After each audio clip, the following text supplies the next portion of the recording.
un espacio libre de juicios donde todas las preguntas son válidas y todas las perspectivas son bienvenidas. Buscamos compartirte nuestros conocimientos y estrategias con información actual y basada en ciencia. Así que prepárate para desafiar lo convencional, aprender algo nuevo y sobre todo para descubrir hechos y novedades detrás de la nutrición. Gracias por acompañarnos en este viaje. Bienvenidos a Nutrición sin Tabú. Hola, bienvenidos a este nuevo episodio de Nutrición sin Tabú. Soy Sonaxi García. Y yo soy Ari Cisneros. Y para nosotros es todo un placer estar aquí con ustedes compartiendo información sobre nutrición, salud y estilo de vida, pero basada en evidencia y actual. El día de hoy vamos a platicar sobre la desnutrición en la enfermedad renal crónica. Y bueno, comenzamos.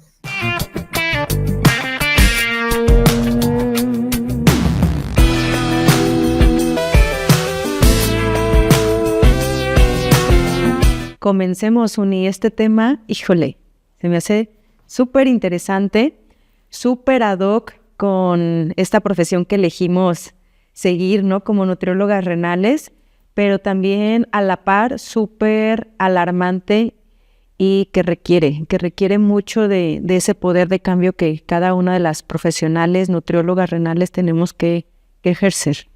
Justamente, porque al final la desnutrición en los pacientes con enfermedad renal crónica se considera ya una de las complicaciones tardías. ¿Por qué tardías? Porque al final no las vamos a encontrar a lo mejor en la primera etapa, ¿no? Del paciente. Entonces, por lo regular va a ser tardía.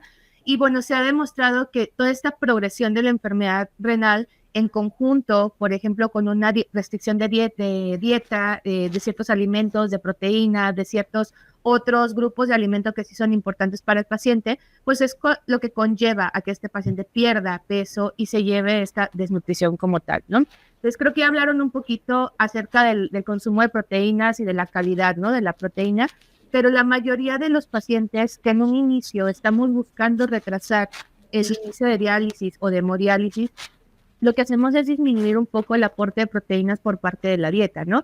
Y que a veces cuando llegan a este punto de ya la terapia de sustitución, resulta que siguen con ese mismo mantenimiento de proteínas, no se aumenta y por ende el paciente se está quedando un poquito corto, ocasionando esta desnutrición energético-proteica o proteico-calórica, ¿no? Que también lo encontramos así.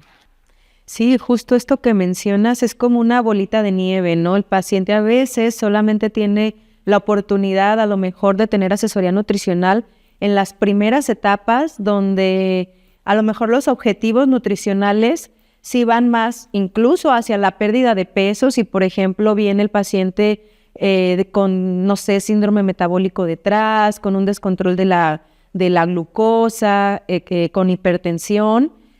Las dietas prediálisis tienden a ser hipoproteicas, no hipocalóricas, pero sí tal vez no con tanta promoción al consumo liberado de la energía.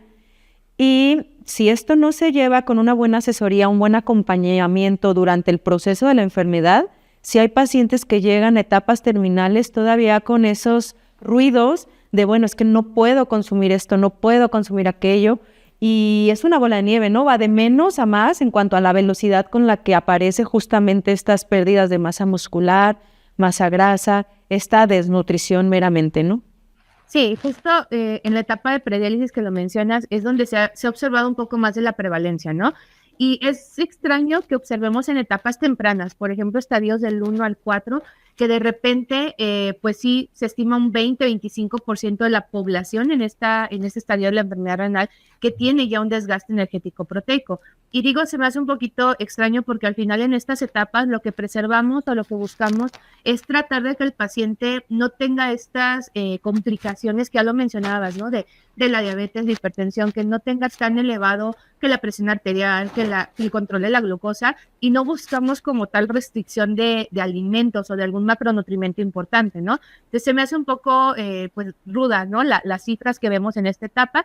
Y bueno, creo que sí es importante recalcar que conforme va avanzando pues la enfermedad renal y que llega a la parte de diálisis o hemodiálisis, también aumenta la prevalencia, ¿no? Más o menos se ha estimado que un 40% de la población en hemodiálisis puede tener el desgaste energético proteico y que obviamente puede complicar mucho también el mismo tratamiento del paciente, ¿no? Que que al final también considero de suma importancia saber cómo está el paciente en su estado de nutrición, porque sí muchas veces nos basamos en el peso, nos basamos en que el paciente tiene un índice de masa corporal, por ejemplo, alto, o no evaluamos en conjunto lo que es el porcentaje de grasa, el porcentaje de agua que tiene el paciente, la musculatura, y nos dejamos de llevar por esto y que nada más tiene que bajar de peso, ¿no? Entonces, sí considero que hay que evaluar integralmente al paciente para obviamente evitar peor complicaciones o que se desgaste muy rápidamente el paciente, ¿no? Porque aunque tengan sobrepeso u obesidad y que inicien así la enfermedad renal crónica, pues tampoco esperamos que el paciente baje 10 kilos en el primer mes, ¿no? O sea, simple y sencillamente que cuando el paciente tenga que bajar de peso por la cuestión de mejorar las comorbilidades, sea de una forma muy controlada para no empeorar su pronóstico del mismo paciente, ¿no? Sí, definitivamente diste en el clavo, porque muchas veces, incluso pasa en otros contextos, ¿no? Nos damos cuenta de la necesidad de mejorar el peso corporal por salud, estética, lo que sea, y queremos que el exceso de peso que venimos acumulando en años lo resolvamos en 2 meses, ¿no? Prácticamente en esta población que vive con enfermedad renal crónica no hay ninguna razón suficiente para promover una acelerada pérdida de peso, porque sabemos bien que estos cambios bruscos de peso lo único que van a ocasionar es sí tal vez pérdida de grasa, que eso es algo positivo, pero sobre todo una pérdida exacerbada de masa muscular, ¿no? Y eso realmente es un camino sin retorno, ¿no? Porque es muy difícil realmente en aquel paciente que ya sea de forma involuntaria o tristemente y mal asesorado, voluntariamente tenga una pérdida exacerbada de peso, va a llevar a una pérdida de masa muscular.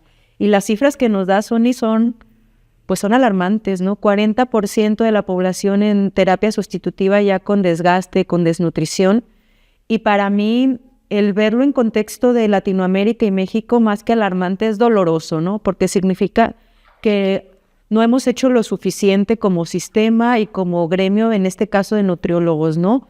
Las cifras en México ascienden hasta en un 70% de la población en hemodiálisis o en diálisis peritoneal con desgaste. Estoy hablando de población que generalmente es vulnerable, son aquellos pacientes que están, por ejemplo, en hospitales públicos, ¿no? En servicios de salud, que a lo mejor sí tienen otros factores importantes que los llevan a presentar estas cifras, pero creo que es el rango más ancho de la población con enfermedad renal crónica y es a quien tenemos que dedicarle este enfoque para darle solución, que ya hablaremos justamente de ese punto más adelante. Sí, justo porque también una cosa es que los pacientes la tengan y otro cómo la van desarrollando, ¿no? Ese desgaste conforme va pasando y evolucionando la misma enfermedad, ¿no? Entonces sí se estima que al menos hasta un 36% de los pacientes llega a desarrollar tal cual esta condición, ¿no? En su mismo proceso de la enfermedad. Y hablando un poquito acerca de la población vulnerable, ¿no? Que también decías, creo que tenemos muchos polos y ya lo mencionábamos ahorita, no muchos, pero al final tenemos la malnutrición hacia la parte de obesidad, sobrepeso y la malnutrición pues por deficiencia, que es la que estamos tocando ahorita, ¿no? Y que gracias a malnutrición que encontramos en los pacientes con enfermedad renal, pues ya en los últimos años ha habido consensos, ¿no? Y justamente la Sociedad Renal Internacional de Nutrición y Metabolismo ayuda a brindarnos unos criterios de diagnóstico o ya propone también justamente el término de desnutrición, pero enfocado a la parte de la enfermedad renal, porque sabemos que hay muchos términos de desnutrición, que hay caquexia, que hay desnutrición leve, desnutrición moderada, y en este caso que hablamos del paciente, pues sí lo vemos como un síndrome porque al final tiene muchas variantes, ¿no? Y que no siempre es el resultado de las restricciones alimentarias que muchas veces se puede llegar a creer, ¿no? La desnutrición al final o el desgaste energético proteico viene de la mano con inflamación sistémica, las comorbilidades que ya mencionábamos, algunas alteraciones inclusive hormonales o el proceso ya de diálisis también cuando el paciente ya lo inicia. Claro que es un proceso que exacerba un poco el desgaste del paciente que ya tiene o que ya traía, y obviamente todo esto pues conlleva a que el paciente pueda perder un poco más de peso y la masa muscular que ya lo mencionabas, ¿no? Y que obviamente el tener síndrome de desgaste proteico, porque es importante, porque al final nos puede conllevar a infecciones o a mayor susceptibilidad de infecciones en el paciente, enfermedad cardiovascular también que la desarrollen mucho más fácilmente, y así como también fragilidad o inclusive la misma depresión, ¿no? Que puede estar presente en el paciente. Sí, definitivamente no podemos ver de forma lineal la presencia de desgaste energético proteico en la enfermedad renal crónica, porque a veces dicen, pues, ¿qué fue primero o qué es el causante de qué? No, yo lo veo más bien como un pequeño huracán, ¿no? O sea, entre mayor cantidad de factores de riesgo o complicaciones propias de la enfermedad renal estén presentes, más prevalente va a estar el desgaste energético proteico, ¿no? Uno de ellos es simplemente el acúmulo de toxinas urémicas, ¿no? Cómo se ha evidenciado que acumular toxinas urémicas lleva a más inflamación sistémica y esto lleva, por ejemplo, a desenlaces muy negativos, ¿no? Que el mismo desgaste energético proteico ocasiona infección, fragilidad, riesgo de muerte, mayor cantidad de días de hospitalización. Entonces, es como un pequeño huracán que se va nutriendo a medida que no sale el paciente de este círculo vicioso y a la vez lo hace un síndrome complejo porque ahora sí que no es tarea solo de un solo profesional. ¿Qué más quisiéramos, no? Que implementando estrategias nutricionales, dieta, suplementación, lo que sea que se haga fuera suficiente, pero sabemos que no. Hay factores del entorno del paciente como una diálisis adecuada, como un control de comórbidos, como la misma, por ejemplo, anemia, diabetes, acidosis metabólica, depresión, que gracias a Dios ya cada vez hay más visibilidad de todos estos síndromes o temas, no sé, mentales, psicológicos, que son tan comunes en el paciente en este proceso de enfermedad y que antes ni siquiera se miraban, ¿no? Y ahora se está evidenciando cómo todo esto tiene mucho que ver con la condición de salud y en este caso el estado de nutrición de estos pacientes. Sí, justo, ¿no? Y bueno, pasando un poquito a la parte del diagnóstico, ¿qué herramientas tenemos a la mano, ¿no? Como nutriólogos también, porque justo lo mencionabas, a veces nos toca a nosotros identificar también que el paciente se está desgastando, que hoy en día, pues ya también los nefrólogos o las enfermeras, el personal de enfermería en general, ya nos echan la mano con la identificación, ¿no? Inclusive hasta ellos dicen, el paciente está perdiendo masa muscular, y sí, nos lo mandan a nosotros ya cuando lo ven, ¿no? Entonces creo que hay unas herramientas bastante buenas que nos pueden servir para identificar sin hacer una evaluación tan grande, ¿no? Y hablando de estos profesionales, repito, nefrólogo, enfermera, que nos pueden ayudar, sí, a identificar, por ejemplo, la valoración global subjetiva, el MIS o los mismos criterios que al final ahorita los vamos a ir desglosando poco a poco, ¿no? Sí, el valor que tiene una identificación temprana de ese riesgo, ¿no? El llamado tamizaje, que sí, o sea, el deber ser es que cuando el nutriólogo está frente al paciente en el consultorio, haga una evaluación nutricional lo más completa posible con todas las herramientas que tenga a la mano, las más sensibles para poder diferenciar entre, no sé, composición corporal, si se trata de esto, entre cambios de peso, entre, no sé, una evaluación de la ingesta de energía. Eso es súper valioso. Pero previo a esto, creo que termina siendo mucho más valioso que en este sistema de salud que se tiene hay esta especie de triaje en donde se aprovechen de estas herramientas de tamizaje, valoración global subjetiva, que está bien validada y evidenciada, MIS, que también es muy completa y que es muy sensible a la detección de desgaste energético proteico, que son fáciles de implementar, que las puede implementar el enfermero, el médico, incluso el mismo paciente. Hay algunas que son autollenables y que sí ayudan bastante a darle pues prioridad justamente a la presencia de desgaste que sabemos que como tal pues lleva consecuencias fatales, ¿no? Sí, justo a mí, por ejemplo, el MIS, ahorita que lo mencionabas, es una herramienta que me gusta bastante, ¿no? Sin embargo, de repente me encuentro con la desfortuna, por así decirlo, la desventaja de que no siempre se tiene a la mano, por ejemplo, la transferrina, ¿no? Y que de repente no puedes hacer una valoración tan completa en el paciente, pero se me hace una herramienta bastante validada y buena, así como también los criterios que marca la misma sociedad, ¿no?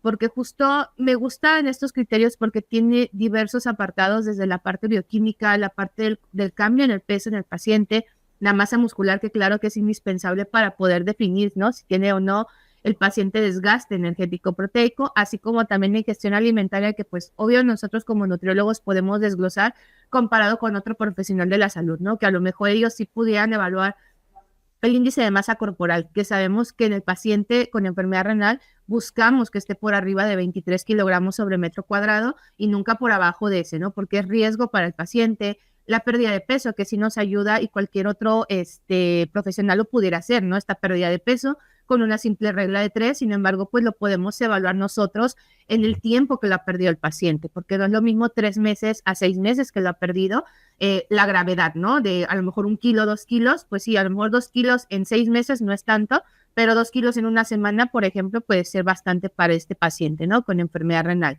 Y en el caso de la ingestión dietética, pues, ¿quién más que nosotros, ¿no? Que sabemos cómo evaluar al paciente en cuestión de qué es lo que está comiendo en cantidades y estimar ahora sí el gasto energético que requiere el paciente y cuánto está ingiriendo, ¿no? Porque muchas veces se quedan muy cortitos y al menos en mi experiencia he podido observar eso en los pacientes, sobre todo en pacientes con diálisis peritoneal, es donde más les ha costado de repente llegar al requerimiento energético de calorías en sí, ¿no? O sea, no nada más hablando de proteínas, no nada más hablando de carbohidratos o lípidos, sino en general les cuesta mucho llegar a veces a las porciones y esto, bueno, va de la mano un poco con lo que ellos perciben y cómo se sienten, por ejemplo, con la entrada del líquido, ¿no? A la cavidad abdominal. Entonces, creo que sí es una herramienta bastante buena, fácil, para poder identificar si el paciente tiene o no este desgaste.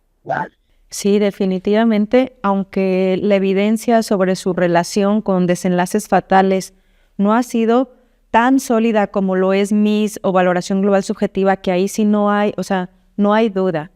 Valores que indican desgaste, tanto en MIS como valoración global subjetiva, sí se asocian con mayor riesgo de muerte, por ejemplo, o sí se han relacionado con otros indicadores de valor como una fuerza prensil baja, con un ángulo de fase disminuido. Entonces, eso es hablando de la solidez de la correlación que hay de aplicar estas herramientas, pues con los desenlaces que estamos evitando, ¿no?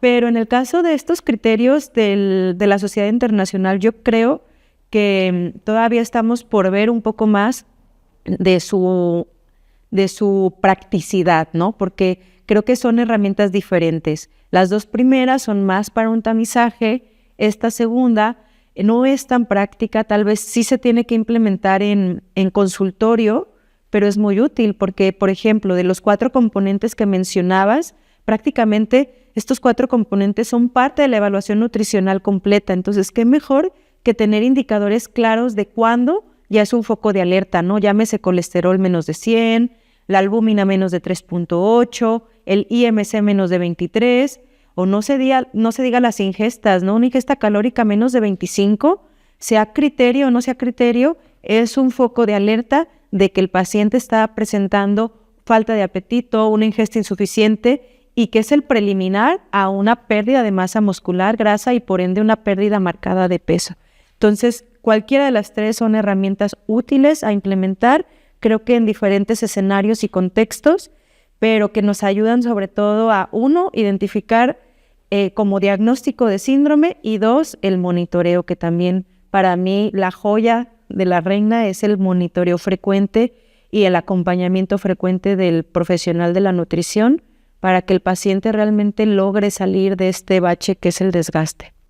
Sí, justo también recalcar de que no nada más es tarea al final de nosotros como equipo, ¿no? O sea, sí nos vamos a enfocar en la parte de nutrición, vamos a darle lo mejor que se pueda al paciente, las mejores estrategias de apego al tratamiento también, pero que al final como el desgaste viene siendo un cúmulo de muchas complicaciones en el paciente que también otros profesionales nos tienen que apoyar para poder rescatar al paciente, ¿no? En esta parte, porque de repente no pasa de que le damos un plan de alimentación al paciente y recibió indicaciones a lo mejor de personal de enfermería o de algún otro familiar, etcétera, que dice, no debes de comer eso porque yo en algún momento lo vi en otro lado, y al final estropea gran parte del trabajo que nosotros podemos estar llevando, ¿no? Entonces creo que sí es importante saber que es un equipo multidisciplinario que debemos de apoyarnos en todas estas decisiones que tenemos para el paciente y, como dices, para al final corregir esto que está teniendo el paciente, porque a la vez el paciente tiene el síndrome de desgaste, pero puede tener otra descontrol, por ejemplo, de la diabetes, puede tener un descontrol también de la presión arterial, más acidificación, por ejemplo, acidosis metabólica, anemia también puede tener el paciente. Entonces, todas estas complicaciones también requieren una corrección que justo en conjunto lo vamos a poder lograr, ¿no? Y bueno, ya pasando al tratamiento, no sé si quieras abonar otra cosa. No, justo eso, ya entrando en términos de tratamiento, yo creo que es un ente vivo, ¿no? Como lo sabemos, y esa es la frase común, se individualiza el paciente, pero sí tenemos guías, rutas de abordaje según etapa y según, de alguna manera, el grado de desgaste, ¿no, Sony? Sí, claro. Por ejemplo, las calorías, ¿no? Que de repente es donde yo siento que tengo mi mayor problema con los pacientes porque no consumen las calorías suficientes. Recordamos que el requerimiento que los pacientes necesitan es de 25 a 35 calorías por kilogramo de peso, ¿no? Entonces, obviamente va a depender de la edad, de la valoración que le vayamos a dar al paciente en el momento, del sexo, la actividad física, si tiene o no alguna enfermedad también ya asociada a la misma enfermedad renal crónica o previa a la enfermedad renal, pues creo que todo esto se debe de considerar para poder elegir el rango de calorías que el paciente requiere, ¿no? Es que estamos hablando, perdón que te interrumpa, estamos hablando de dietas de 2,000 calorías, de 12 porciones de cereal que el paciente dice, ¿esto es verdad? ¿Esto es en serio? Y que justo viene el miedo que te mencionaba, de cuando tienen diabetes y no como tamal, bueno, no tamal, pero no como tortilla, no como arroz, no como esto, porque anteriormente lo limitábamos, ¿no? Entonces creo que sí es importante también mencionar esto de que el paciente ya no está en ese punto donde a lo mejor teníamos que controlar al 100% la glucemia, ¿no? Porque lo que buscábamos en ese punto era evitar que llegara a la enfermedad renal crónica, ¿no? Por ejemplo, y que ahorita son otras estrategias que debemos de implementar en el paciente, ¿no? Para que coma. Y sí, la energía es más inamovible en ese rango, prácticamente siempre vamos a buscar una buena ingesta de energía, ¿no? Bajo sus situaciones específicas, pero ¿qué tal la proteína? Yo creo que ahí es el coco, porque sí, definitivamente el aporte de proteína se súper individualiza. ¿Por qué? Porque este es un punto de equilibrio, es como un sube y baja, tiene que ser una dosis adecuada para, por un lado, si el objetivo está preservar la función renal residual o la que se tenga, pero por otro es mantener bien nutrido al paciente. Entonces las cifras sí van a ser muy individualizadas y también muy acorde a la etapa o grado de daño renal que tenga el paciente, ¿no?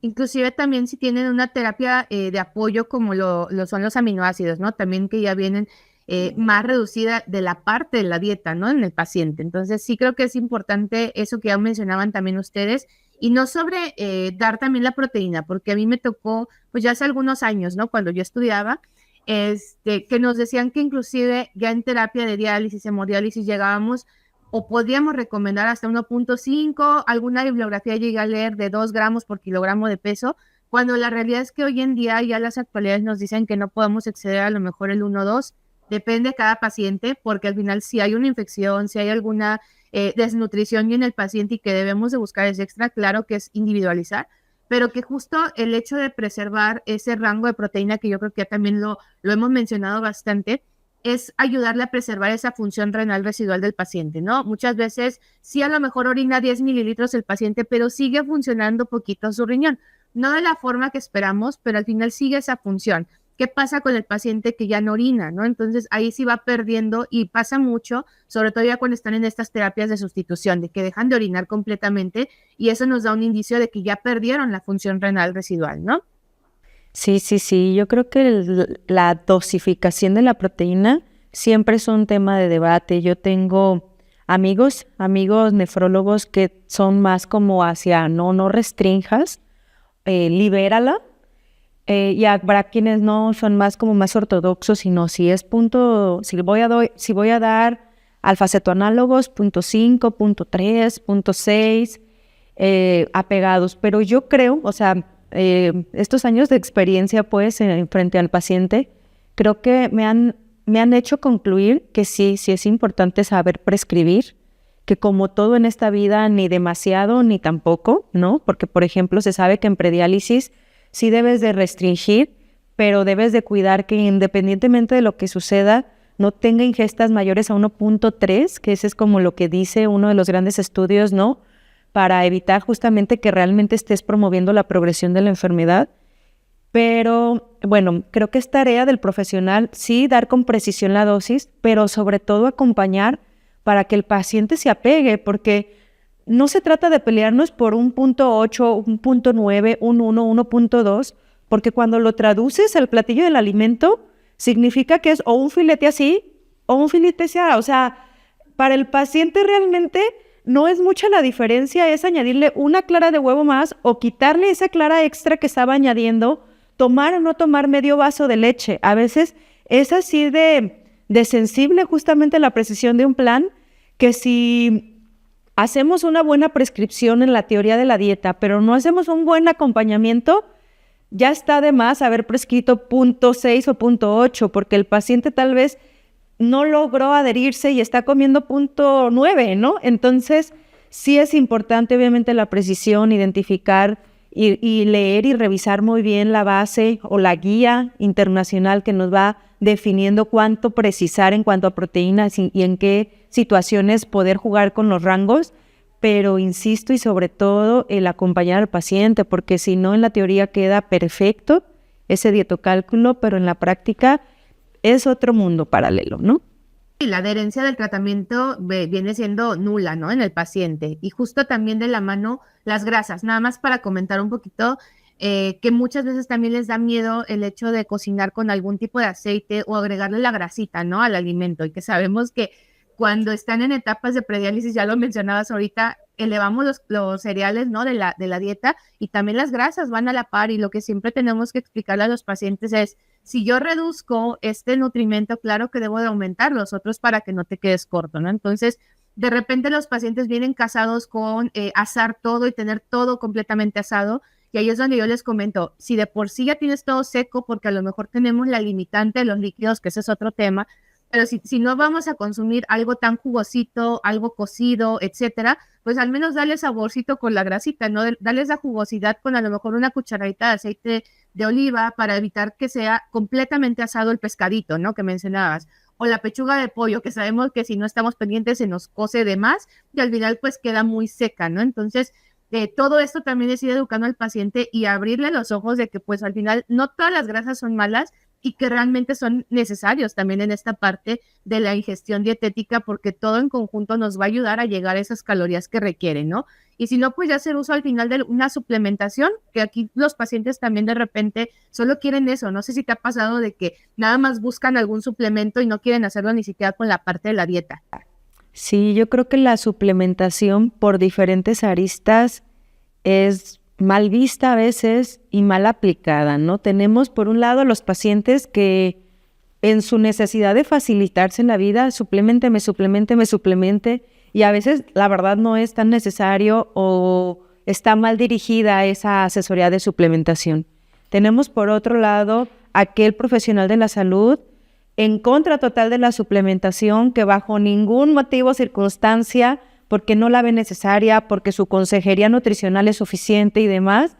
Y habrá otros que sí tristemente prostituyen, digamos, esta suplementación y quieren suplementar a toda costa y en todo paciente, ¿no? Y yo siempre he dicho que la suplementación es un facilitador cuando en el contexto del paciente el consejo nutricio no es suficiente, ¿no? Y lo habrá. ¿Por qué? Porque si ya tienes ese facilitador y se ve la necesidad clara, utilízalo, ¿no? Hazle más fácil la vida del paciente, ayúdale realmente a lograr las metas de tratamiento que se tienen, ¿no? Y a veces sí cambia, y sí lo hay, o sea, el uso de suplementación sí cambia el riesgo de muerte, por ejemplo, en ciertas poblaciones vulnerables, ¿no? Pero sí, la suplementación es todo un tema, sobre todo por eso, porque creo yo que a veces se polariza demasiado. Sí, y a mí me ha tocado mucho, por ejemplo, ver cuando los pacientes ingresan a diálisis o hemodiálisis y que comentaba, ¿no? Venían de esta terapia restrictiva, a lo mejor en proteínas, y que en lugar de darles una asesoría adecuada, de que ya tienen que incrementar el consumo de proteínas, uno, los sobrealimentan en la cuestión de proteína, porque sí me ha tocado ver planes de alimentación donde les dan mucha proteína a los pacientes, llámese 1.3, 1.5, que yo creo que vienen con recomendaciones a lo mejor de hace algunos años, con el montón de equivalentes tal cual de alimentos de origen animal. Me ha tocado pacientes que a lo mejor son de 1.300 calorías su dieta, 1.500, y tienen como 8 equivalentes de alimentos de origen animal, 2 de grasita, todo lo demás de cereales, pero al final también les brindan un suplemento exclusivo de proteína, y cuando se les acaba el suplemento no hay esta retroalimentación de decirles, ¿sabes qué? Una vez que se acabó el suplemento tienes que incrementar tu consumo de de alimentos de origen animal o de leguminosas, ¿no? No hay esa asesoría tal cual, ese apego al paciente, y los pacientes quedan en un limbo, quedándose con la misma duda de que si al final deben de seguir con el suplemento, comprarlo, etcétera, o si en algún momento el paciente ya no lo va a tomar ni nada por el estilo, ¿no? Entonces, sí concuerdo mucho con esto contigo, de que sí debemos de llevar de la mano en toda esta parte de la suplementación y ver si es necesario en el paciente o no, porque si nada se lo vas a dar un mes sin darle una asesoría extra o un por qué lo está tomando, la realidad es que creo que es innecesario, ¿no? De hecho, yo creo que los grandes referentes de la nutrición renal han trabajado ya por varios años en generar este tipo de algoritmos de tratamiento que son una guía práctica para nosotros, para realmente identificar cuándo es momento de intensificar la terapia, porque creo que esa es la palabra clave, no necesariamente de suplementar, sino de intensificar la terapia. Punto número 1 es: implementaste tu consejería dietética, diste metas de tratamiento y en el monitoreo el paciente no mejora o empeora indicadores nutricionales. Si tú estás identificando que a pesar de tu consejería dietética no es suficiente para que el paciente muestre las primeras mejorías en su estado nutricional, o que, por ejemplo, continúa con una baja ingesta de energía, continúa con un bajo apetito, continúa con una pérdida involuntaria de peso, intensifica la terapia. ¿Cómo se debe de intensificar la terapia? Digo, hay diferentes criterios para, como más bien rutas a seguir para intensificar. Uno es voltear a ver si el tratamiento dialítico, si es que es un paciente en diálisis, está siendo eficiente, porque a lo mejor es un tema de número de sesiones, de tiempo de la sesión, que sigue estando muy inflamado, muy intoxicado, ¿no? 2, ¿cómo vas a hacer que coma la energía y proteína que intentaste implementar en la consejería dietética y no lo está haciendo, ¿no? Pueden ser batidos caseros, puede ser la suplementación oral, enteral, incluso hay pacientes que realmente tienen una pérdida tan marcada de peso, una ingesta tan baja de energía, hay dificultades en el tracto gastrointestinal que se normalizan y que dices, bueno, esto no es ni siquiera para suplementación oral, tenemos que pasar al siguiente escalón.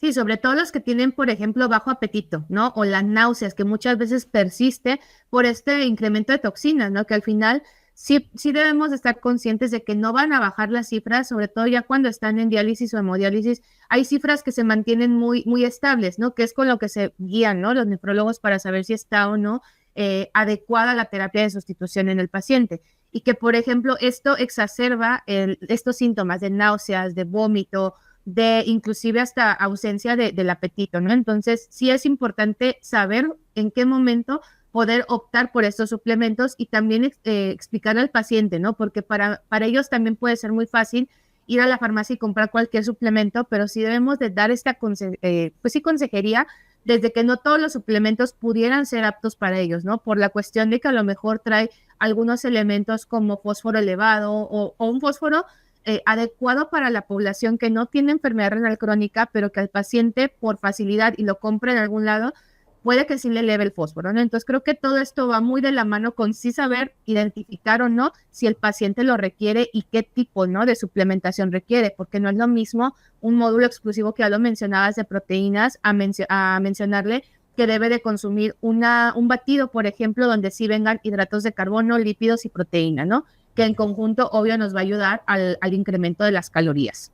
Y yo aquí les traigo 2 puntos clave y sobre todo muy preliminares. Si el paciente está consumiendo menos de 20 kilocalorías por kilogramo al día de energía o menos de 0.4 gramos por kilogramo al día de proteína en prediálisis o menos de 0.8 gramos de kilogramo al día en hemodiálisis o diálisis, no lo dudes. O sea, ya hiciste tu labor con la consejería, y si el paciente, sobre todo de manera sostenida, no logra ingestas mayores a estas cifras que te acabo de dar, no lo dudes, ayúdale, facilítale la vida con un suplemento y que hacia allá vamos. ¿Qué suplemento? Ese también es el punto interesante, ¿no? ¿Qué tipo de suplementos, independientemente de la marca, porque no hay la necesidad de hablar de marcas, qué características debe de cumplir un suplemento en el mejor escenario que pueda cubrir esas necesidades para el paciente que vive con enfermedad renal crónica? Pues justo hablando desde la parte de las necesidades organolépticas del paciente, ¿no? O sea, hablamos de que hay muchos suplementos que vienen preparados líquidos y que pueden ser una herramienta muy buena, pero también valorar qué tanto requiere el paciente de líquido, ¿no? Ya lo hablábamos en algún momento.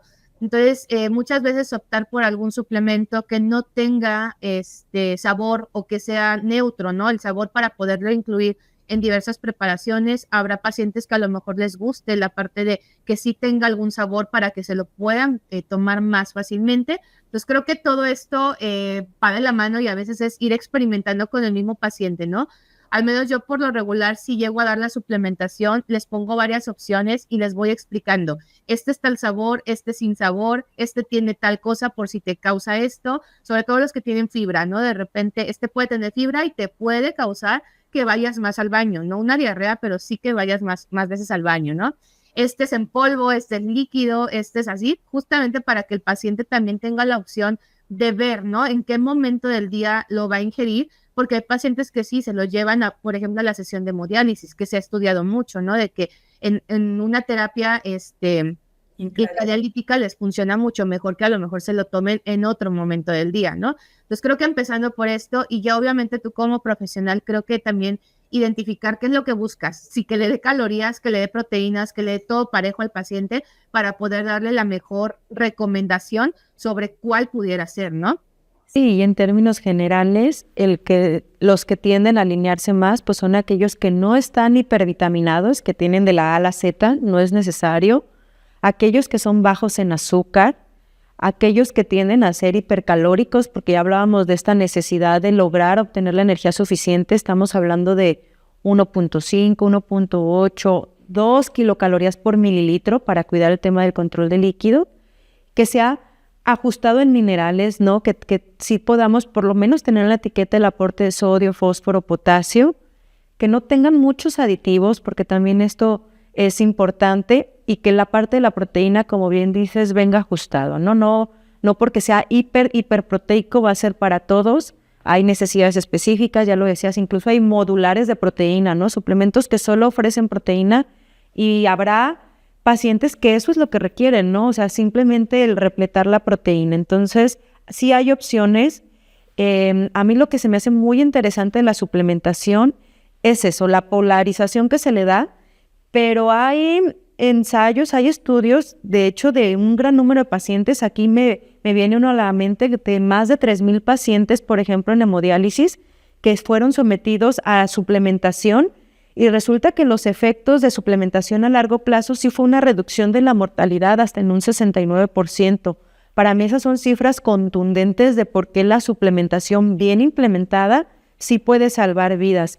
Claro, insisto, no es para todos ni así de a manos llenas, pero es claro que es una herramienta muy valiosa y muy fuerte, por ejemplo, en ese tipo de grupos de pacientes vulnerables que están, por ejemplo, en terapia sustitutiva. Sí, justo también evaluar la adherencia al tratamiento, porque por mucho que tú puedas darle un gran suplemento al paciente, un gran plan de alimentación, creo que mucho va a tener que ver el cómo se va a adherir el paciente a todo el tratamiento, a todas las recomendaciones, si va a poder costear, porque ya lo dijiste, ¿no? Ahorita no es para todos la suplementación. Hay pacientes que son muy candidatos, pero desafortunadamente no cuentan con los recursos para poder estar suplementándose como debe de ser, ¿no?